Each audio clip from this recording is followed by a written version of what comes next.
Welcome to Revelation Unraveled. I'm your host, William Tapley, also known as the third eagle of the apocalypse and the co-prophet of the end times. On this program, I want to continue our discussion of the Olivet Discourse. In part 1, we discovered that St. Matthew's version of the Olivet Discourse refers to the end times, because the apostles asked our Lord, "What will be the sign of your coming and of the end of the world?" These two questions are not included in Mark or Luke, because Mark and Luke are describing the destruction of Jerusalem in 70 AD, whereas St. Matthew is describing the end times, the days we are living in today. We also discovered in part 1 that St. Matthew follows the exact same sequence of events as found in the book of Revelation, where St. John describes the four horsemen, the white, red, black, and pale horsemen of the apocalypse. We also noted in part 1 that numerology is extremely important, as it is in all end times literature. The tribulation verses are divided up into a 666 pattern, and the victory verses into a 555 pattern. Now let's take up where we left off in part 1, where Jesus is describing the abomination of desolation. In part 1, we also noted that verses 9 through 14 describe the first half of the Great Tribulation, where Christians will be persecuted for their religious beliefs. Now let's look at the next 6 verses of this 666 pattern. In verse number 15, Jesus talks about the abomination of desolation. "When therefore you shall see the abomination of desolation, spoken of by Daniel the prophet, standing in the holy place, let him who reads understand." Now Daniel the prophet is also not mentioned in Mark or Luke, because this is an end times prophecy. Daniel writes 4 times about the abomination of desolation, and he describes it as the taking away of the sacrifice from the prince. Therefore the abomination of desolation cannot be animal sacrifice, as the false prophets claim, because the prince, who is Christ, never required animal sacrifice. The sacrifice he established was the symbolic sacrifice at the Last Supper, where he asked his apostles, and consequently we in the church, to remember him through the Lord's Supper. And our Lord continues, "Then let those who are in Judea flee to the mountains." Now in this passage, Jesus is speaking about 4 different groups in St. Matthew, whereas in Mark and Luke, he is talking about the early Christians who had to flee from the Roman general Titus when he destroyed Jerusalem. But in the end times, those who are in Judea refer to the 144,000 Jews converted by the prophet Elijah. Now let's look at the next group Jesus is talking about. "Let him who is on the housetop not come down to take anything out of the house." If you cannot go down for any reason, and you are on the top of the house, the only other direction is up. And therefore, Jesus is referring here to the rapture. These are the raptured Protestants, who will go to heaven and attend the marriage supper of the Lamb, and thus escape the tribulation. And now Jesus refers to a third group. "Neither let him who is in the field go back to take his cloak." Those who are in the field and who must flee, therefore go into the desert. This refers to the protected Catholics, who flee from the Antichrist and are protected on the 2 wings of a great eagle by their protectress, the Blessed Virgin Mary. The 2 wings refer to the rosary and the scapular. Now let's look at the 4th group that Jesus refers to. "And woe to them who are pregnant or who have infants at the breast in those days. But pray that your flight be not in winter or on the Sabbath."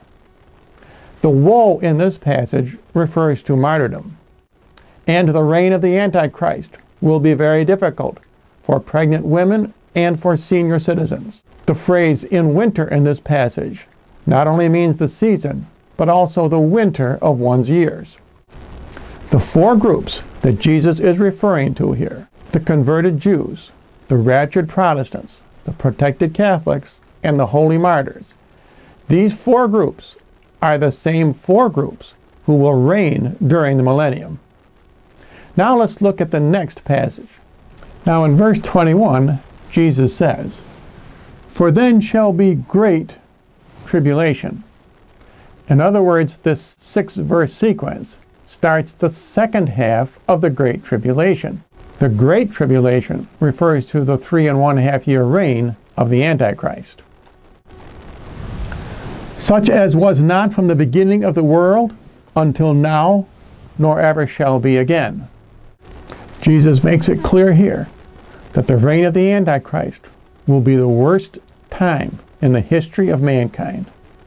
In verse 22, "And unless those days are shortened, there shall be no flesh saved, but for the sake of the elect, those days will be shortened." The elect in this case refer to a specific group. These are the protected Catholics who are fleeing from the Antichrist in the desert. This does not refer to the raptured Protestants, because they will already be saved in heaven. Nor does it refer to the martyrs who cannot be saved. Nor does it refer to the Jews in Israel who have been converted by the prophet Elijah and who have fled into the mountains. Verse 23, "Then if any man shall say to you, Lo, here is Christ, or there, believe it not. For there shall arise false Christs and false prophets." Now, in this case, Jesus is talking about the false Christ, who is the Antichrist, and the false prophet. Back in verse 11, Jesus mentioned only false prophets. That's because the false prophet will appear in the first half of the tribulation, whereas here in the second half of the Great Tribulation is when the Antichrist puts in his public appearance. "And they shall show great signs and wonders, so as to lead astray, if it were possible, even the elect." Again, the elect in this passage refer to a specific group, the Catholics who are protected by Mary in the desert. They are the ones who will continue to face the temptations and trials of the Antichrist. In verse 25, Jesus adds, "Behold, I have told you beforehand." Jesus is verifying here that this is an end times prophecy. In verse 26, "If therefore they say to you, Behold, he is in the desert, do not go forth, or Behold, he is in the chamber, do not believe it." Now this is the completion of the 6 verses in this 666 sequence. Now these 6 verses, 21 through 26, conclude the 18 tribulation verses, which are divided into a 666 pattern. They also conclude the ride of the black horse in the book of Revelation. Now let's turn to the 15 victory verses, which begin the ride of the pale horse in Revelation, because this describes the victory of our Lord over the Antichrist. Now remember in Revelation that hell follows after the pale horse.